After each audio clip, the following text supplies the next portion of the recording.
Amon-Ra St. Brown, welcome back to the Pride of Detroit POD cast.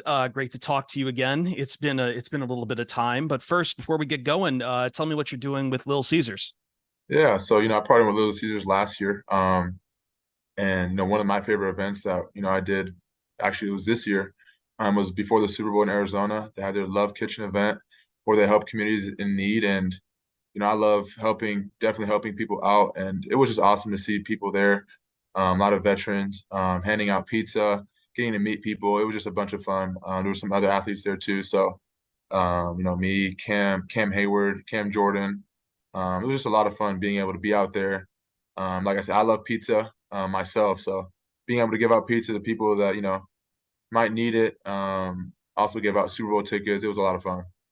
Well, we'll keep the food in the back of your mind because I think I have a surprise question for you at the end Okay. from a USC source. But I first wanted to ask you, you did miss the game against the Carolina Panthers. I know how competitive you are. I know that must have stung really hard. I know you did. I think you missed a game last year as well, but how hard is it? I know Dan has said that it was hard to keep you off the field and how competitive it was. It frustrating for you to be sitting there, or are you feeling confident? Like what's going through your head? Like how are you feeling when you're told you can't play this week? Yeah, it's definitely frustrating. I don't like to miss any games if I'm able to. But the way it kind of played out, they said I probably wasn't gonna be able to play this week, so or last week I should say. And yeah, I mean it's done, but if you look at the score, I guess they didn't need me out there. They won by a pretty large margin, so I think they were just fine. Well, I did want to ask about that. So dovetailing off that, there's a lot more mouths to feed now on this offense. You've got Sam Laporta, who's putting up numbers you haven't seen since Mike Ditka.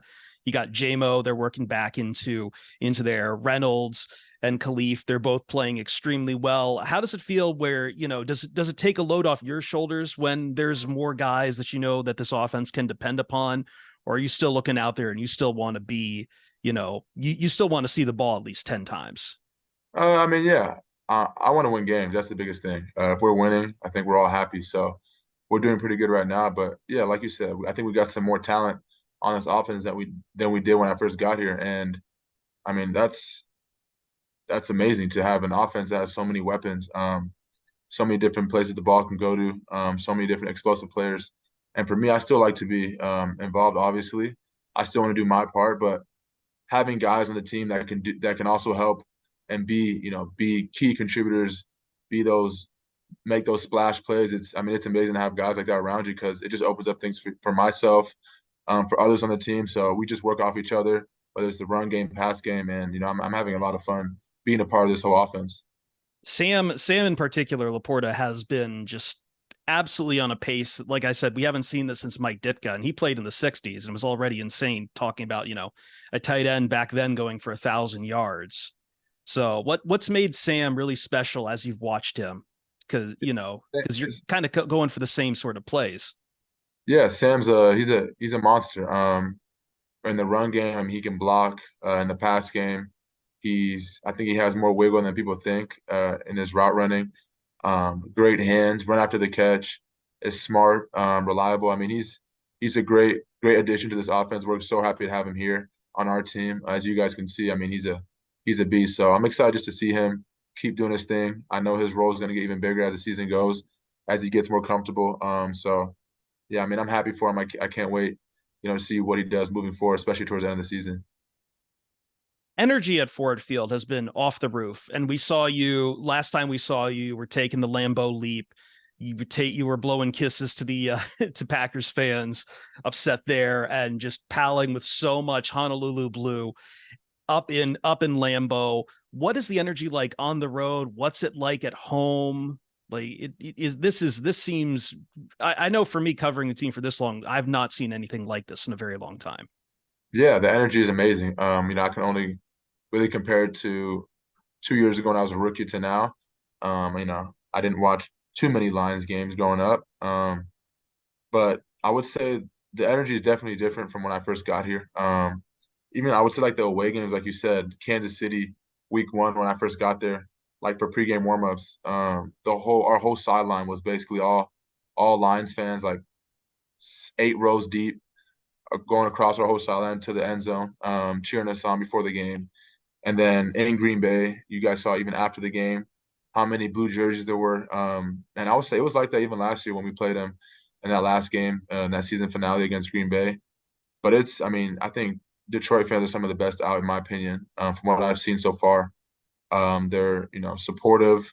They stuck with us through the ups and downs. They've been here the whole time, and they just, they love seeing us go out there and compete, whether we're winning, whether we're losing. So that's something that I appreciate as a player.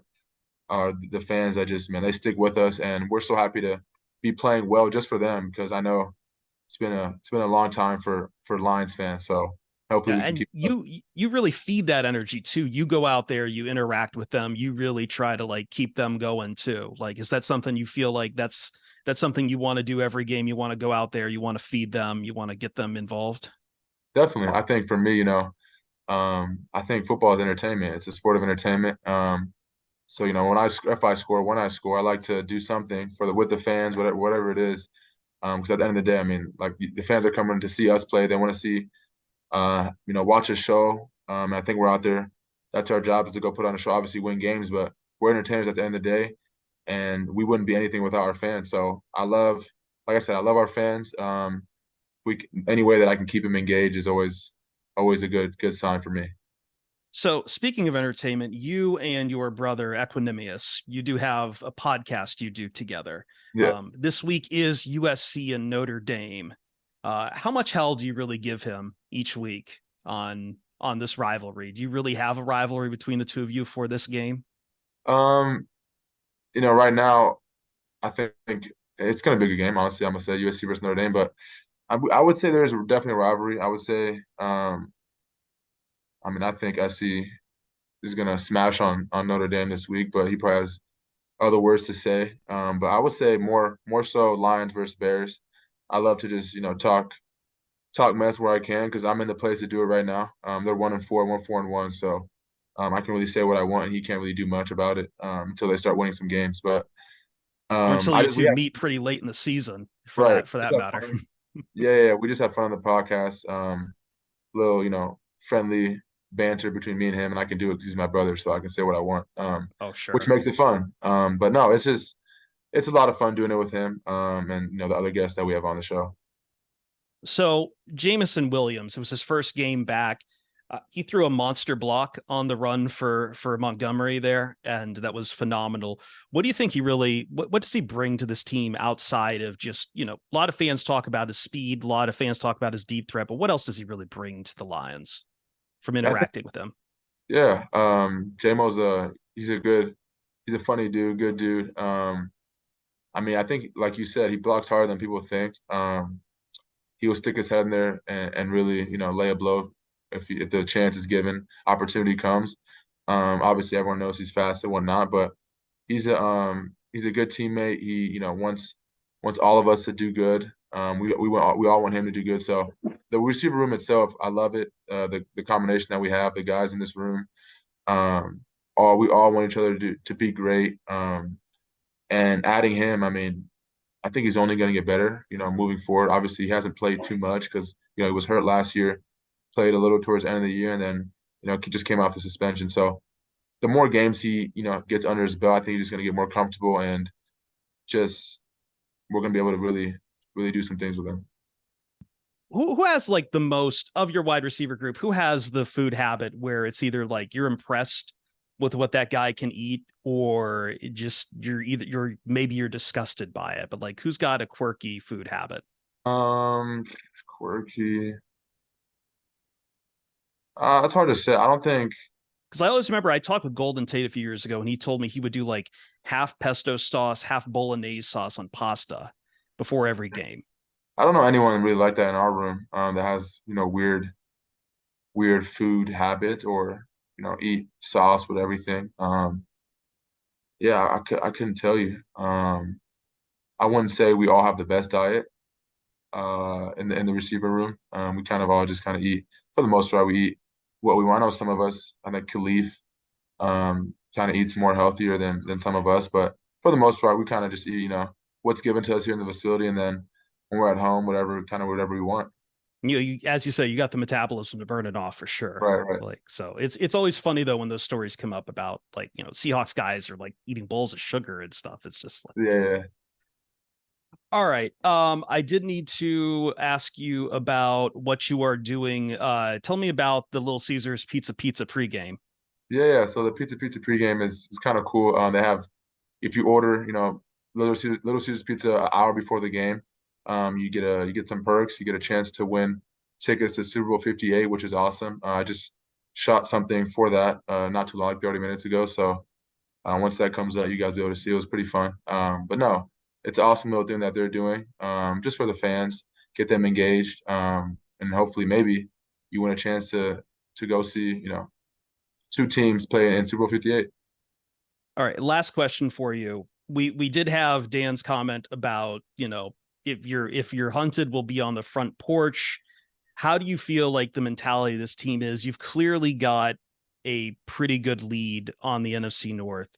You've got people giving you a little bit of respect and now starting to pay attention to the Detroit Lions. I feel though you're still something of an unknown to some people. I just read some author today saying like he doesn't know too much about the Lions and doesn't think they've played in any big games. So do you feel like you still have something to prove with this team, or are you just going to you're just going to go out there and just, you want to make the playoffs, that's it? Yeah, I think for us, I think if we just keep doing what we're doing now, the rest will speak for itself. I think winning is the most important thing in this league, and if we can continue to win, then people will have nothing but good things to say about us. You guys will have no choice but to write good things about us. But like I said, if you're not winning games, you can't really. It's the same old line. So for us, we're not really trying to pay attention to too much of the outside noise. We take it 1 week at a time. Try to be whoever we have, that week, and take care of business that week. And if we do, hopefully, when we look back in 10 weeks, we could be in the playoffs. Hopefully, playing with home field advantage if we win our division. But yeah, that's the goal, man. We just take it 1 week at a time and try to do our jobs. Amon-Ra St. Brown, thanks for coming back on the Pride of Detroit POD cast. Always love having you in. Hope to see you again soon sometime. Appreciate it, Chris. Take care.